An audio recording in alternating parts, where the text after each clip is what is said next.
You're welcome back to the Pulse on the Nigeria News channel on Multi TV. Now, the Ghana Civil Aviation Authority is to begin the installation of air safety equipment on its lands at La Nkwantanan in spite of the widespread encroachment on the land. The 640-acre land, which was at the center of a dispute between union workers and management, was originally designated for expansion projects for the airport. The Director General of the Ghana Civil Aviation Authority, Simon Alate, says the lands allocated to the authority is enough for the installation. On the Encroachment lands, I wouldn't call it encroachment. If you look at the history of the acquisition of the Encroachment lands, government in the mid-60s, that's half a century ago, acquired the land for remote radio stations for aeronautical activities in the public interest. In those days, HF radios with huge antenna farms were required, so it was appropriate for the acquisition, and it was in a remote area. But 50 years down the line, Nkontanai is now in the middle of the city. Technology has changed. We are using smaller systems which require less lands. So around 2012, the government decided, in conjunction with Lands Commission and Town and Country Planning, to rezone the area in the public interest to leave a part for civil aviation infrastructural development and the other areas to be used for public facilities like hospitals, schools, shopping malls, bus terminals. And so in the rezoning, provision has still been made for the civil aviation infrastructural development, so there will be no conflict. Well, speaking on the sidelines of the first Obstruction and Land Encroachment Forum organized by the Ghana Civil Aviation Authority today, the Transport Minister Fifi Kwete told Joy News that calls for the demolition of the buildings is needless as their construction does not interfere with air safety. Early discussions have been conducted. We reached that moment where we say we've been pretty successful in terms of bringing an understanding. All I will say is that the threats of workers of GCA to lay down their tools, those threats have actually been set aside because conclusive discussion have been had, and all the parties are okay. Okay, so the buildings, are they going to be torn down or they will remain there? I would say that GCA made a good case that they needed some land in order to be able to fix all the equipment that are needed to make for better safety as far as aircrafts are concerned, and those concerns have been taken on board and the necessary provisions have been given, and that is what matters.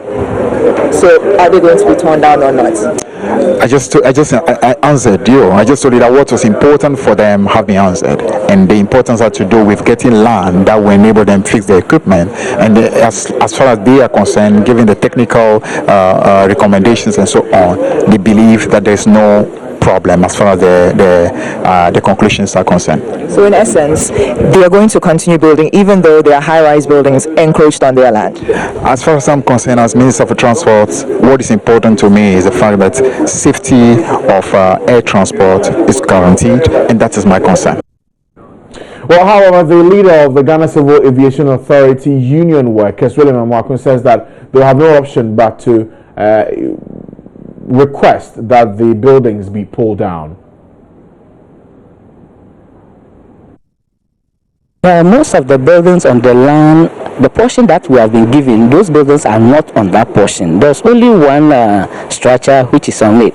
But we're going to do some technical evaluation to see whether that building is not going to affect the equipment that we're going to install. If the technical evaluation comes up that is going to be affected, definitely it has to be pulled down. But if it's not going to be affected, the building could be there, and it can be used for that purposes.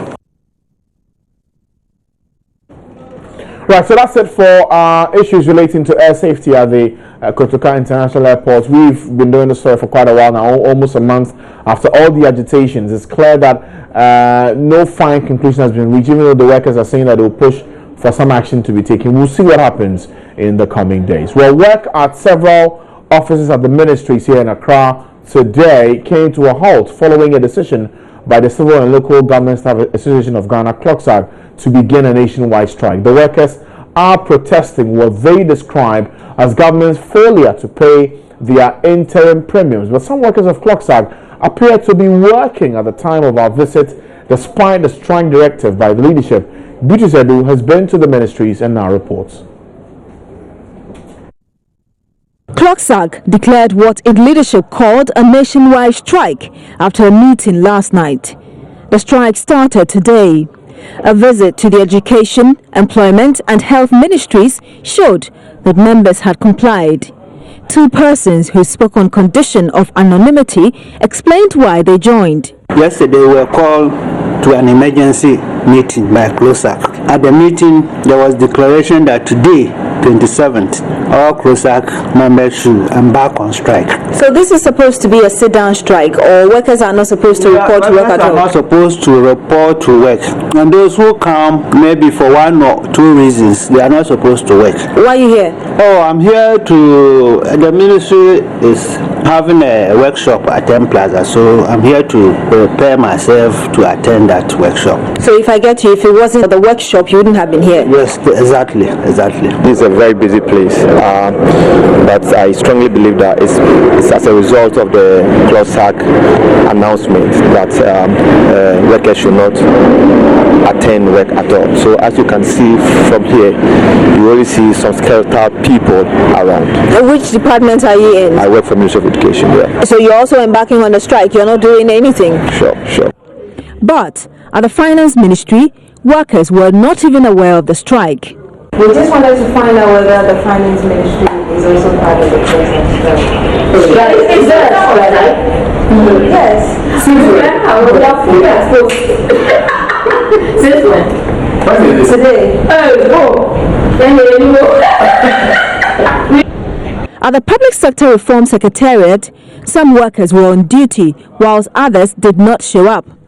A man who wanted to remain unknown spoke with Joy News.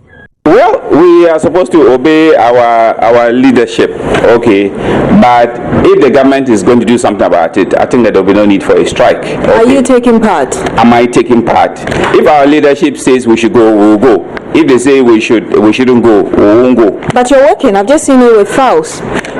Yes, because I have not received the instruction from my boss not to work. But there are members of CLOGSAG here. Yes, there are members of CLOGSAG here. Are some of your colleagues working, or they are embarking on? Some are working. Including yourself? Yeah, I'm working. Yeah, I'm working.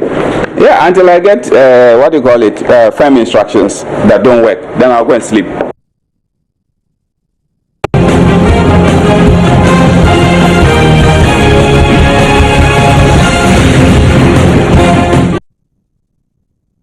You're still watching The Pulse on your election headquarters, the Joy News channel on Multi TV. And now let's switch lanes to something a bit more election related. And we know already that the re-registration exercise will end tomorrow. The figures have not been good in the past 1 week. The update we got yesterday was that a little over 14,000 individuals have been able to re-register. Still a lot more to be registered. But in Kumasi, not the EC, but market women have begun taking up this initiative to encourage people to go and have themselves re-registered, or even to go check their names for the exhibition process. Kwesi Deborah has the story for you from Kumasi. It is a very busy day under the KJTF footbridge. Two market women position themselves at strategic places and verbally call on registered voters to go check their names. They urge particularly those whose names have been deleted from the register for using NHIS cards as identification to register to go re-register. The real motive, however, goes beyond just civic responsibility. They are determined to secure every single vote as a missile to kick out the ruling government. You can't pay the bills. Business is also bad. So we are telling everybody to go check their names and register.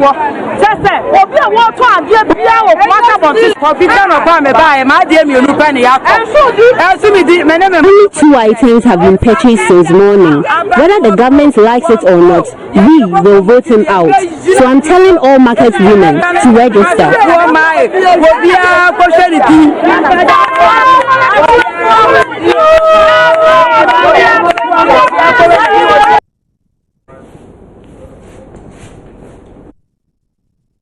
Right, so that's quite an initiative to commend. Market women urging individuals to go and have either their names checked in the exhibition exercise, or for those who use the NHIS cards, is to go and re-register. Well, let's get an update on the figures that have been confirmed by the Electoral Commission on those who have been able to re-register as of today. My colleague Jahunyan is at a forum where the Deputy EC Chair has been speaking about this. Brings us the details right about now. Jahu, good afternoon to you. What do we know about the numbers now? Has it increased substantially? Well, at the moment, according to figures from the EC, only 19,000 people have successfully re-registered. And keep in mind, this is less than 24 hours till the end of the re-registration exercise that has been announced by the Electoral Commission. So, yes, there are some worries. The Deputy Commissioner, Madisili, was talking about the fact that he's heard about the calls in the media for the re-registration to be extended. However, the Commission hasn't yet sat on this issue, and they haven't taken an official decision as to whether they would extend the duration of the re-registration exercise, or tomorrow would definitely be the last day. But hopefully, he's saying tonight, the Commission will meet, and by tomorrow they would come to a decision as to the duration of the re-registration. Okay. What are some of the other issues, election-related, that have come up at this forum today, Jao? Well, a number of them have come up. For instance, the police have been talking about the fact that the number of hot spots that they've identified in the country has gone up quite drastically compared to 2012. Now, 2012, the police identified about 3,000 flashpoints in Ghana. But for 2016, according to their rough estimates, we'll have over 5,000 flashpoints in the country. And for them, that is quite worrying, that even though our democratic credentials, even though we are progressing in terms of democracy, the violence seems to be overshadowing the success story that Ghana has had so far. But they're saying that they're putting measures in place. They have got the Electoral Security Task Force, both on the national, regional, and also on the district levels, that they hope would be on ground on the day to ensure that nothing untoward happens. Okay, apart from the flashpoints issue, Jahu, have there been any concerns also raised by the participants of this forum about the sensitization being done by the EC on this whole exercise? Yes, there has been, and there's been a lot of concern about the fact that the National Commission for Civic Education, for instance, there's been some criticism that they've not been as up and doing, they've not been as active as independent and private media institutions. However, the Commission is yet to present to the floor, so they haven't had a chance as yet to respond to those criticisms. But on the part of the Electoral Commission, they are saying that they've got an outline of activities, and they held on to that because we're not very sure as to whether the constitutional amendment to change the electoral date will go through or not. But now that we know for certain that the election will happen on December 7th, and they are saying that hopefully by early next week they'll release that plan of activities to stakeholders, and also the media would get a copy so that we know what the Electoral Commission would be doing ahead of the December 7th polls. All right, thank you, Jahunyan, at that forum organized by Star Ghana on the major issues to look out for in this year's election. And the update we got for you is that forum, over 19,000 individuals have now been confirmed to have re-registered since the exercise began. With just 24 hours to go, still a lot more left to be registered in this exercise. Let's see what the EC does tonight after their crunch meeting, considering the numbers they have and how it's not been too encouraging in the last 1 week. We'll go for a break and we'll come back. There's some politics to report in Odododio. We'll bring you that, as well as some developments in the Jakpa Senior High School, where the threat of cerebrospinal meningitis is lurking. Details after the break.